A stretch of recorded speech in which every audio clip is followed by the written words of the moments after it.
Most countries can be difficult to get to for some, due to the necessity of visas in advance in order for some nationals to travel to some countries.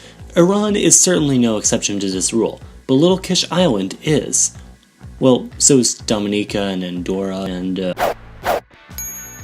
Kesh Island is a resort island in the Persian Gulf, in Iran's Hormozgan province, located about 17 kilometers off the mainland, and is said to be the third most popular tourist destination in Southwest Asia, after Dubai and Sharm el-Sheikh, in Egypt's Sinai Peninsula. In fact, Kish Island is barely a half-hour plane ride north of Dubai International Airport via Kish Air.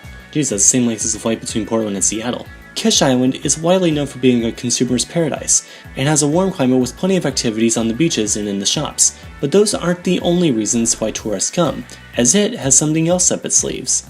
For Brits, Americans, and Canadians in particular, getting into Iran can be tough. Our governments don't get along well. Not only are there strict visa requirements, but there are also requirements for a government-approved tour guide, often with strict itineraries. In a sense, going to Iran is not like going to Germany. Yeah, it's kind of stating the obvious. This is not the case with Kish Island. To get onto Kish Island, most tourists do not need a visa, even Brits and Americans. Most Western tourists are generally interviewed, photographed, and fingerprinted, and female arrivals will be given a shawl for them to cover their hair for the time they spend on the island. But the visa restrictions are incredibly different from mainland Iran. So why does Iran do this? Because Kish Island is a free trade zone. Basically, a free trade zone is a special exemption on duties that must be paid to the country that the goods being shipped are in. Under this definition, goods traveling through Iran's free trade and special economic zones do not have to go through the same customs rules as goods being shipped through mainland Iran. It's sort of, but not completely similar to how international layovers work.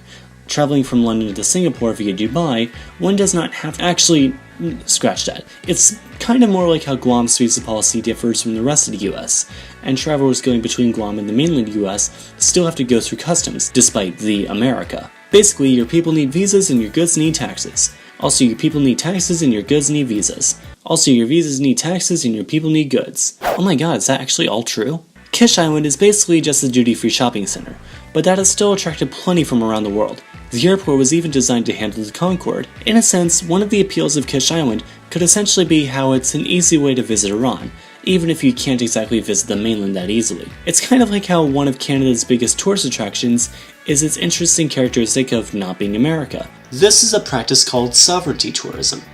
By me. Thanks for watching this video. I actually wrote the script for this a few weeks ago, but I put it off since I was worried it wouldn't be interesting enough to get views, and then suddenly Iran was in the news, so I decided, hey, why not? Anyways, if you enjoyed it, please be sure to give it a like and subscribe to learn something new every Sunday.